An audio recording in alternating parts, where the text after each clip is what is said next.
Assalamualaikum warahmatullahi wabarakatuh. Hello everyone, how are you today? I hope all you have a good news today. Pertama-tama marilah kita ucapkan puji syukur kehadirat Allah Subhanahu wa taala, yang mana berkat rahmat dan hidayahnya kita masih diberikan kesempatan nikmat hidup sampai sekarang ini. Sebelumnya kami berterima kasih kepada Bapak Bambang Supradi MPDI selaku dosen pengampu pada mata kuliah Sejarah Peradaban Islam yang telah memberikan kami kesempatan untuk menjelaskan materi tentang kemunduran 3 kerajaan besar. Sebelumnya perkenalkan, saya Ibnu Raihan Rambe dan teman saya Tiara Putri Pratiwi. A. Kemunduran dan kehancuran kerajaan Safawi. Sepeninggalan Abad I, kerajaan Safawi berturut-turut diperintah oleh 6 raja, yaitu Safi Mirjan, Abbas II, Sulaiman, Husain, Tasmap II, dan Abbas III. Safi Mirjan merupakan cucu dari Abbas I, merupakan seorang pemimpin yang lemah. Ia sangat kejam terhadap pembesaran-pembesaran kerajaan karena sifat pencemburuannya. Kota Kandahar sekarang termasuk wilayah Afghanistan yang lepas dari kekuasaan kerajaan Safawi, kemudian diduduki oleh kerajaan Mughal yang ketika itu diperintahkan oleh kerajaan Utsmani. Abbas II merupakan raja yang suka minum minuman keras, sehingga ia jatuh sakit dan meninggal. Sebagaimana Abbas II, Sulaiman juga seorang pemabuk. Ia bertindak kejam terhadap para pembesar yang ia curigai.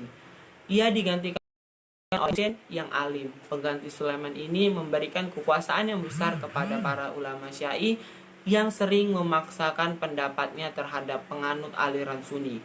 Pemberontakan bangsa Afgan tersebut pertama kali terjadi pada tahun 1709 Masehi di bawah pimpinan Mir Pench yang berhasil merebut wilayah Kandahar.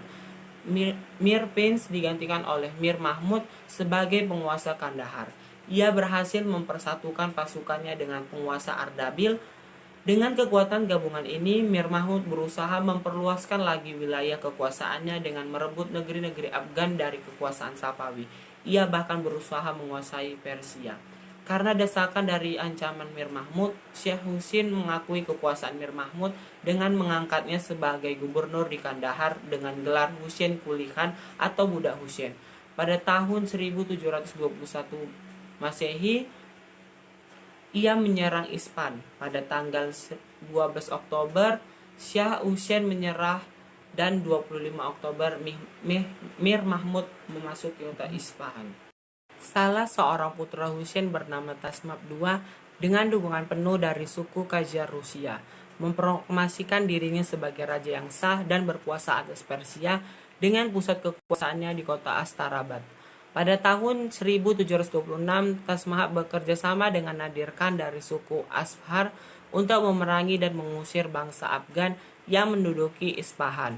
Arsyad, pengganti Mir Mahmud yang berkuasa di Isfahan, digempur dan dikalahkan oleh pasukan Nadir Khan tahun 1729. Dengan demikian, dinasti Safawi kembali berkuasa. Namun pada bulan Agustus 1732, Tasmap dipecat oleh Nadir Khan dan digantikan oleh Abbas III, anak dari Tasmap II, yang ketika itu masih kecil. Di antara sebab-sebab kemunduran dan kehancuran kerajaan Safawi ialah konflik berkepanjangan dengan kerajaan Utsmani. Konflik antara dua kerajaan tersebut berlangsung lama, meskipun berhenti sejenak ketika tercapainya perdamaian pada masa Syekh Abbas I. Namun, tak lama kemudian Abbas meneruskan konflik tersebut, dan setelah itu dapat dikatakan tidak ada lagi perdamaian antara dua kerajaan besar Islam itu. Penyebab lainnya adalah dekadensi moral yang melanda sebagian besar para pemimpin kerajaan Safawi. Ini turut mempercepat proses kehancuran kerajaan tersebut. Sulaiman di samping pecandu berat narkotik, juga menyenangi kehidupan malam beserta haram-haramnya selama 7 tahun tanpa sekali menyempatkan diri mengenai pemerintahannya. Penyebab penting lainnya adalah karena pasukan Ghilam atau budak-budak yang dibentuk oleh Abbas I tidak memiliki semangat perang yang tinggi seperti Jilbas. B. Kemunduran dan runtuhnya kerajaan Mughal. Setelah 1,5 abad dinasti Mughal berada di puncak kejayaannya, para pelanjut Aurangzeb tidak sanggup mempertahankan kebesaran yang telah dibina oleh sultan-sultan sebelumnya. Pada abad ke-18 Masehi, kerajaan ini memasuki masa kemunduran. Kekuasaan politiknya mulai merosot. Suksesi kepemimpinan di tingkat pusat menjadi ajang perebutan. Gerakan separatis Hindu di India Tengah, Sikh di belahan utara, dan Islam di bagian timur semakin lama semakin mengancam. Pada masa Aurangzeb, pemberontakan terhadap pemerintahan pusat memang sudah muncul, tetapi dapat diatasi. Pemberontakan itu bermula dari tindakan Aurangzeb yang dengan keras menerapkan pemikiran Puritanismenya.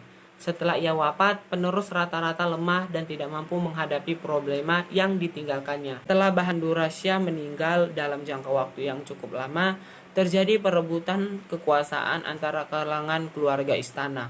Bahandura Shah digantikan oleh anaknya Ajimushah, akan tetapi pemerintahnya ditentang oleh Zulfikar Khan, putra Ajat Khan, wazir Aurangzeb. Ajimushah meninggal tahun 1712 dan digantikan oleh putranya Jihandar Shah yang mendapatkan tantangan dari Farrukh Syiar, adiknya sendiri. Jihandar Shah dapat disingkirkan oleh Farrukh Syiar tahun 1713. Farrukh Syiar berkuasa sampai tahun 1719 Masehi dengan kedudukan kelompok Sayyid, tetapi tewas di tangan para penduduknya sendiri. Keinginan Nadir Shah untuk mendudukkan kerajaan Mughal, terutama menurutnya kerajaan ini terlalu banyak sekali memberikan bantuan kepada pemberontak Afgan di daerah Persia. Muhammad Shah kembali berkuasa di Delhi setelah ia bersedia memberi hadiah yang sangat banyak kepada Nadir Shah. Kerajaan Mughal baru dapat melakukan restorasi kembali, terutama setelah jabatan wazir dipegang oleh Shin Kilik Khan yang bergelar Nizam al-Muluk. Karena mendapat dukungan dari Marathas, Hyderabad dikuasai Nizam al-Muluk, Mataras dikuasai oleh Shivaji. Rajput menyelenggarakan pemerintahnya sendiri di bawah pimpinan Jai Sikh dari Amber. Punjab dikuasai oleh kelompok Sindh, Audh dikuasai oleh Sadar Khan, Bengal yang diangkat oleh Aurangzeb. Sementara wilayah-wilayah pantai banyak dikuasai oleh pedagang asing, terutama EIC dari Inggris. Ketika kerajaan Mughal memasuki keadaan yang sangat lemah seperti ini, pada tahun itu juga perusahaan Inggris EIC yang sudah semakin kuat mengangkat senjata melawan pemerintahan kerajaan Mughal. Akhirnya Shah Alam membuat perjanjian damai dengan menyerahkan Oudh, Bengal dan Persia kepada Inggris. Akan tetapi Sindhia dapat dihalau kembali oleh Shah Alam dengan bantuan Inggris tahun 1803 Masehi. Shah Alam meninggal dunia pada tahun 1806 Masehi. Tahta kerajaan selanjutnya dipegang oleh Akbar II. Pada masa pemerintahan Akbar memberikan konsesi kepada EIC untuk mengembangkan usahanya di anak benua India sebagaimana yang diinginkan Inggris. Tetapi pihak perusahaan harus menjamin kehidupan raja dan keluarga istana. Bahandura Shah, penerus Akbar, tidak menerima isi perjanjian antara EIC dengan ayahnya itu, sehingga terjadi konflik antara dua kekuatan tersebut. Pada tahun yang sama, pihak EIC mengalami kerugian karena penyelenggaraan administrasi perusahaan yang kurang efisien, padahal mereka harus tetap menjamin kehidupan istana. Untuk menutupi kerugian dan sekaligus memenuhi kebutuhan istana, EIC mengadakan pungutan yang tinggi terhadap rakyat secara ketat dan cenderung kasar. Karena rakyat merasa ditekan, maka mereka yang beragama Hindu dan Islam bangkit mengadakan pemberontakan terhadap EIC. Ada beberapa faktor yang menyebabkan kekuasaan dinasti Mughal itu mundur pada 1,5 abad terakhir dan membawa kepada kehancuran pada tahun 1858 Masehi, yaitu terjadi stagnasi dalam pembinaan kekuatan militer sehingga operasi militer Inggris di wilayah-wilayah pantai tidak dapat segera dipantau oleh kekuatan maritim Mughal. Begitu juga kekuatan pasukan darat, bahkan mereka kurang terampil dalam mengoperasikan persenjataan buatan Mughal sendiri. Kemerosotan moral dan hidup mewah di kalangan elit politik yang mengakibatkan pemborosan dalam penggunaan uang negara. Pendekatan Aurangzeb yang terlampau kasar dalam melaksanakan ide-ide Puritan dan kecenderungan askestisnya, sehingga konflik antar agama sangat sukar diatasi oleh sultan-sultan sesudahnya. Semua pewaris tahta kerajaan pada pengaruh terakhir adalah orang-orang lemah dalam bidang kepemimpinan.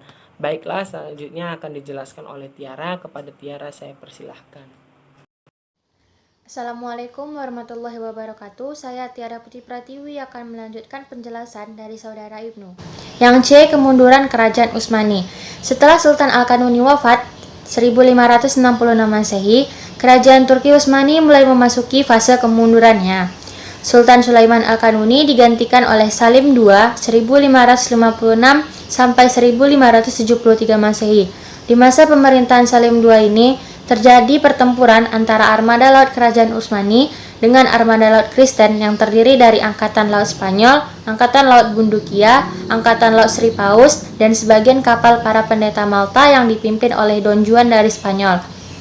Pertempuran tersebut terjadi di Selat Lipinto atau Yunani, dan dalam pertempuran ini, Turki Utsmani mengalami kekalahan yang mengakibatkan Tunisia direbut oleh musuh.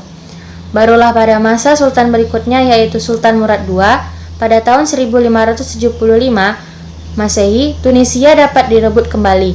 Kerajaan Utsmani pada masa Sultan Murad III atau 1574 sampai 1595 Masehi berhasil menyerbu Kaukasus dan menguasai Tiflis di Laut Hitam 1577 Masehi, merampas kembali Tabriz, ibu kota Safawi, menundukkan Georgia, mencampuri urusan dalam negeri Polandia, dan mengalahkan gubernur Bosnia pada tahun 1593 Masehi. Namun karena kehidupan moral Sultan Murad III yang jelek dan menyebabkan timbulnya kekacauan dalam negeri. Kekacauan tersebut semakin menjadi-jadi dengan tampilnya Sultan Muhammad III 1595 sampai 1603 Masehi, pengganti dari Murad III yang membunuh semua saudara laki-lakinya yang berjumlah 19 orang dan menenggelamkan janda-janda ayahnya berjumlah 10 orang demi kepentingan pribadi. Dalam situasi buruk tersebut, Austria berhasil memukul Kerajaan Utsmani, meskipun Sultan Ahmad I 1603 sampai 1617 Masehi sempat bangkit untuk memperbaiki situasi dalam negeri. Akan tetapi, di mata bangsa-bangsa Eropa, kejayaan Kerajaan Utsmani sudah mulai memudar. Banyak faktor yang menyebabkan Kerajaan Utsmani mengalami kemunduran, diantaranya adalah yang pertama, wilayah kekuasaan yang sangat luas, yang kedua, heterogenitas penduduk, yang ketiga, kelemahan para penguasa, yang keempat, budaya pungli, yang kelima, pemberontakan tentara Jenisari, yang keenam, merosotnya ekonomi, yang ketujuh, terjadinya stagnasi dalam ilmu dan teknologi. Demikian penyebab dari kemunduran Kerajaan Utsmani. Pada masa selanjutnya, di periode modern, kelemahan kerajaan ini menyebabkan kekuatan-kekuatan Eropa tanpa segan menjajah dan menduduki daerah-daerah Muslim yang sebelumnya berada di bawah kekuasaan Kerajaan Utsmani, terutama di Timur Tengah dan Afrika Utara. Selanjutnya yang D, kemajuan Eropa atau Barat. Bersamaan dengan kemunduran tiga kerajaan Islam di periode pertengahan sejarah Islam, Eropa Barat sedang mengalami kemajuan yang sangat pesat. Hal ini berbanding terbalik dengan masa klasik sejarah Islam. Ketika itu, peradaban Islam dapat dikatakan paling maju, memancarkan sinarnya ke seluruh dunia, sementara Eropa sedang berada dalam kebodohan dan keterbelakangan. Gerakan-gerakan Renaissance melahirkan perubahan-perubahan besar dalam sejarah dunia. Pada abad ke-16 dan ke-17 Masehi merupakan abad paling penting bagi Eropa, sementara pada akhir abad ke-17 pula, dunia Islam mengalami kemunduran. Dengan lahirnya Renaissance, Eropa bangkit kembali untuk mengejar ketertinggalannya pada masa kebodohan dan kegelapan. Mereka menyelidiki rahasia alam, menaklukkan lautan, dan menjelajah benua yang sebelumnya masih diliputi oleh kegelapan. Banyak penemuan-penemuan dalam segala lapangan ilmu pengetahuan dan kehidupan yang mereka peroleh. Christopher Columbus pada tahun 1492 Masehi menemukan benua Amerika, dan Vasco da Gama tahun 1498 Masehi menemukan jalan ke timur melalui Tanjung Harapan. Dengan dua temuan ini, Eropa memperoleh kemajuan dalam dunia perdagangan tanpa harus bergantung lagi dengan jalur lama yang dikuasai umat Islam.